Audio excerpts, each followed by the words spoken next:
मेरे वतन पाकिस्तान में अल्लाह मेरे पाकिस्तान को इस्तेहकाम नसीब फरमाए और इसके शहरों में, देहातों में, गोठों में, दरियाओं और सहराओं में अमन का नूर फैला दे और इस वतन को मईशत का नूर भी दे और मुआशरत का जमाल भी अता फरमाए। अस्करी कुव्वतों से भी अल्लाह इसको माला माल करे और सियासी इस्तेहकाम भी इस मुल्क में नसीब हो। तो मेरे मुल्क में आज एक बात कही जा रही है और वो ये कि अगर निसाब एक हो तो फिर कौम बन सकती है, और इस पे आज एक अरसे के बाद काम होने जा रहा है। इसलिए कि हम एक हुजूम हैं, हम कौम नहीं बन सके। तो चूंकि मुतशद्दिद मिजाज के निसाबों के नतीजे के अंदर अफराद भी उसी तरह के पैदा होंगे, इसलिए अगर पूरी कौम को एक निसाब पे जमा कर लिया जाए तो फिर कौम एक बनती है। अगर ये बात शोरी तौर पे हमने तय कर ली है तो फिर इस बात को समझिए, अगर निसाब एक होगा तो पूरी कौम एक कौम बनेगी, और अगर निसाब कुरान करार दिया जाएगा तो शरक से गरब तक बसने वाली उम्मत भी एक उम्मत बनेगी। उम्मत साजी का अमल अगर आप चाहते हैं तो कुरान को लाना होगा, और हमारे असलाफ की जिंदगियां देखिए, उन्होंने कुरान को आगे रखा। कुरान की तशरीह के अंदर उन्होंने जो है वो अपनी बातें पेश की और इस पर जोर दिया कि हमारी कोई बात कुरान और हदीस के मिजाज से टक्कर लेती हो तो उसको मुस्तरद कर दिया जाए। कुरान मजीद, बल्कि उनकी एहतियात का आलम यह है कि हजरत जुनैद बगदादी रदी अल्लाह ताला अन्हो एक दिन अपने मुरीद को एक संदूक देते हैं और फरमाया, बेटा इसको उठा लो और दरियाए दजला की मौजों के सुपुर्द कराओ और सुनो, इसको खोल कर नहीं देखना इसके अंदर है क्या। कामिल मुरीद वही होता है जो शेख के राज की हिफाजत करे। मुरीद ने संदूक उठाया और दरियाए दजला की मौजों में फेंकने के लिए किनारे पे पहुंचा। जब उसने वो संदूक फेंका तो क्या देखता है कि पानी रास्ते छोड़ देता है और बड़े अदब से उस संदूक को अपनी आगोश में समेट लेता है। मुरीद ने वापस आकर हजरत से कहा, हजरत अगर ये मंजर मेरी आंखें ना देखती तो मैं कभी भी ये सवाल ना करता कि उस संदूक में क्या है, मुझे क्या गरज इस बात से। लेकिन चूंकि मेरी आंखें एक ऐसा मंजर देख चुकी हैं कि जब तक आप रात से पर्दा नहीं उठाएंगे मेरी तशवीश खत्म नहीं होगी। उस संदूक में था क्या जिसके लिए पानी ने भी राहें दे दी, और अगर वो कोई इतनी ही बाबरकत शय थी तो आपने फेंकवा क्यों दी। ये एक मुअम्मा है जो मुझसे हल नहीं हो रहा। तो शेख ने फरमाया, बेटे तुमने एक मंजर ही ऐसा देखा है, बताऊंगा नहीं तो तुम्हें तस्कीन नहीं होगी। सुनो, मैंने 12 साल की मेहनत शाका से तसव्वुफ के रमूज़ो गवामज और असरार पर एक किताब लिखी और फिर 12 साल उसकी नोक पलक संवारता रहा कि उसका कोई जुमला शरीयत के मिजाज से मुतसादम ना हो।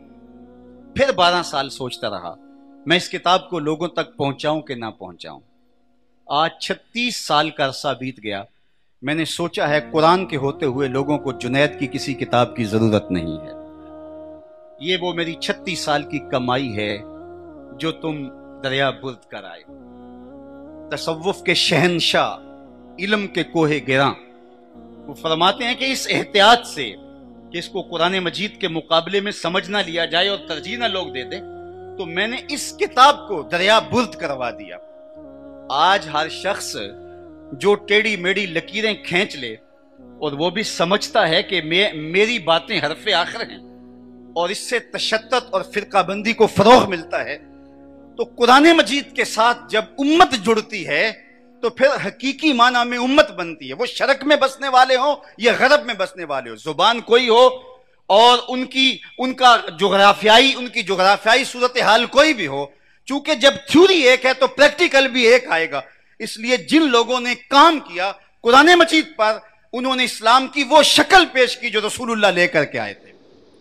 तो आज आइए इस हवाले से अगर हम देखें तो हमारे ममदू साहिब उर्स हुजूर ज़ियाउल उम्मा ने वो मुसन्निफ़े कुतुबे कसीरा बन सकते थे, दर्जनों नहीं सैकड़ों किताबें लिख करके उस फहरिस्त में अपना नाम लिखवा सकते थे, लेकिन उन्होंने काम जो किए थे वो मुतय्यन काम किए थे। एक तो उन्होंने कुरान मजीद पे काम किया और कुरान मजीद की रूह को जो है वो लोगों के कल्बो अजहान में उतारने के लिए आपने सारी मेहनत और तगोताज और जुद्दोजहद की। एक तो उनका ये काम है, इसलिए कि अगर कुरान लोगों तक पहुंच जाता है तो फिर सही माना में उम्मत उम्मत वाहिदा बन के उभरती है। गर तू मी खाही मुसलमान जीस्तन, नेस्त मुमकिन जुज ब कुरान जीस्तन। इकबाल अलैहिर्रहमा ने कहा कि अगर तू मुसलमान बन के जीना चाहता है तो मैं तुझे दो टोक बात बताऊं कि फिर कुरान के बगैर तू एक लम्हा भी जिंदगी बसर नहीं कर सकता है। बल्कि कुरान मजीद की मदह में गुफ्तगू करते हुए आखिर में कहा, फाश मी गोयम आंके दर दिल मुजमरस्त, ई किताबे नेस्त चीजें दीगरस्त। अगर मैं खुल के बयान कर दूं जो मेरे सीने में मस्तूर है और छुपा हुआ है, ये किताब नहीं है, ये कोई और ही चीज है। ये जिंदगी बख्श के किताब है, ये हयात आफरी किताब है। ये बनी नौ इंसान को पस्तियों से उठाकर बुलंदियों तक पहुंचाने की जामिन है ये किताब। लेकिन अफसोस हमने इस किताब को उन मकासद के हुसूल के लिए तिलावत ही नहीं किया। ये किताब हिदायत थी, ये सहीफा रहमत हमारी जिंदगियों को मालिक की चौखट पे ला के खड़ा कर देता और हमें उम्मत वाहिदा बनाने में कुरान मजीद जो किरदार अदा करता तो आज हम तशद्दुद व इफ्तराक में मुब्तला ना होते। लेकिन हमने इसको किताब सवाब समझा। बल्कि इकबाल का यहाँ लहजा देखिए कितना दिल आवेज है। बंदे सूफियो मुल्ला असीरी हयातज हिकमत कुरान गिरी, ब आयातश तुरा कारे जुजी नेस्त, क्या यासीन ऊ आसा बमीरी। कहता तूने जाहिल सूफी और काहल मुल्ला से ऐसा वो तेरे उसको उन्होंने ऐसा फंदा तेरे ऊपर डाला कि तुझे इस किताब रहमत के नूर से महरूम कर दिया और इस किताब जिंदा के पैगाम से तुझे दूर कर दिया। अब तेरी हालत यह है तो तू इस किताब को अगर अपने साथ जोड़े हुए भी है तो सिर्फ इस हालत में, इससे तो इतना फायदा हासिल कर रहा है जब तेरे बूढ़े की रूह अटक जाती है तो तू सूरा यासीन लेके बैठ जाता है कि मैं तिलावत करूं और इसकी रूह आसानी से निकल जाए। इकबाल कहते हैं इसमें कोई शक नहीं है कि उसकी रूह आसानी से इस तरह निकल सकती है, लेकिन मुझे दुख इस बात पे हुआ कि तूने कुरान से भी मरने की राहें तलाश की, काश इस कुरान से जीने के रास्ते तलाश कर लिया।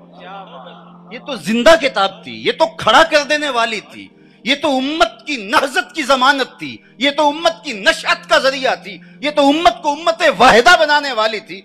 लेकिन तूने इस किताब हिदायत को भी, इस किताब नूर को भी तूने सिर्फ अपने बूढ़ों की रूह के कब्ज की आसानी के लिए इस्तेमाल किया।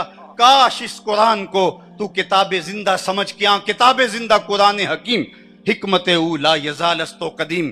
तो साहिब हजरत ज़ियाउल उम्मा अलैहिर्रहमा ने अपने काम को मरकूज कर दिया कुरान मजीद के पैगाम को लोगों तक पहुंचाने के लिए। और दूसरी बात जिस पर आपने बहुत जोर दिया और जिस पर आपने अपनी ज़ियाउन नबी के नाम से आली नसब तस्नीफ छोड़ी, जिसको पढ़ने वाले हुजूर की मोहब्बत और हुजूर अलैहिस्सलाम की उल्फत के असीर होते चले जाते हैं। ये किताब ऐसी नहीं है, हमने बहुत सीरत की किताबें पढ़ी, पढ़ते हुए तारीख की किताब का गुमान होता है कि जिस तरह ये कोई तारीख की किताब हो। शायद शऊरन वो इस बात से आगाह नहीं कि सीरत और तारीख के अंदर फर्क हुआ करता है, लेकिन जिस तरह से हुजूर ज़ियाउल उम्मत ने सीरतुन नबी के अंदर हुजूर अलैहिस्सलाम की सीरत के रंग भरे हैं, गोया सतरों के अंदर चिराग रखे हुए हैं। लफ्ज लफ्ज रोशनी बांटता है, हरफ हरफ नूर देता है। और जब कोई ज़ियाउन नबी पढ़ता चला जाता है, सीने में ईमान की हरारत मौजूद हो तो हो ही नहीं सकता कि आंखें आंसुओं का खिराज पेश ना करें और दिल हुजूर की मोहब्बत का असीर होता चला जाता है। और सीरत का हक भी यही है और सीरत का अंदाज भी यही होना चाहिए। तो उन्होंने इस उम्मत के इलाज को दरियाफ्त किया कि ये उम्मत हुजूर की जात से जब दूर होगी तो ये उम्मत नहीं बन सकेगी।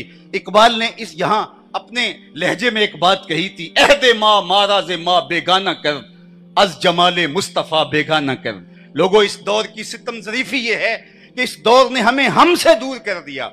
क्यों दूर कर दिया? कि हमें हुजूर के जमाल से दूर कर दिया, हुजूर के हुस्न से दूर कर दिया। जब जमाले मोहम्मद मुस्तफ़ा से उम्मत दूर हो जाए तो उम्मत के पल्ले कुछ भी नहीं रहता। उम्मत बनती ही तब है जब जुल्फ़े पैगंबर की असीर बन जाती है। हुजूर की कुर्बत उम्मत को उम्मत बनाती है। चूं गुले सद बर्ग मारा बू यकेस्त, ऊ के जाने ई नजामो ऊ यकेस्त, मस्ते चश्मे साकिए बतहास्तेम, दर जहां मिसले मैं मी नास्तेम। हम हुजूर अलैहिस्सलाम के दम से, मेरी और आपकी कुर्बत का क्या सबब है। आली मर्तबत उलमाए किराम, हमारे सियासी ज़ुआमा और जितने लोग बैठे हैं, आप इनसे प्यार करते हैं। ये मोहब्बत का रब्त किस बुनियाद पे कायम हुआ? वो कौन सी चीज है जिसने हमें बाहम जोड़ दिया? तो मेरे उस्ताद झूम के पढ़ा करते थे, मोहम्मद की वसातत से मोहब्बत तेरी मेरी है, मोहब्बत असल है उनकी, ना तेरी है ना मेरी है। तो ये वो सरेश है जो जोड़ जोड़ देती है और उम्मत को उम्मत बनाती है। और दुश्मन ने यही कोशिश की कि किसी तरह से हुजूर की जात से दूर कर दिया जाए। अहदे माँ मारा जे माँ बेगाना कर अज जमाले मुस्तफा।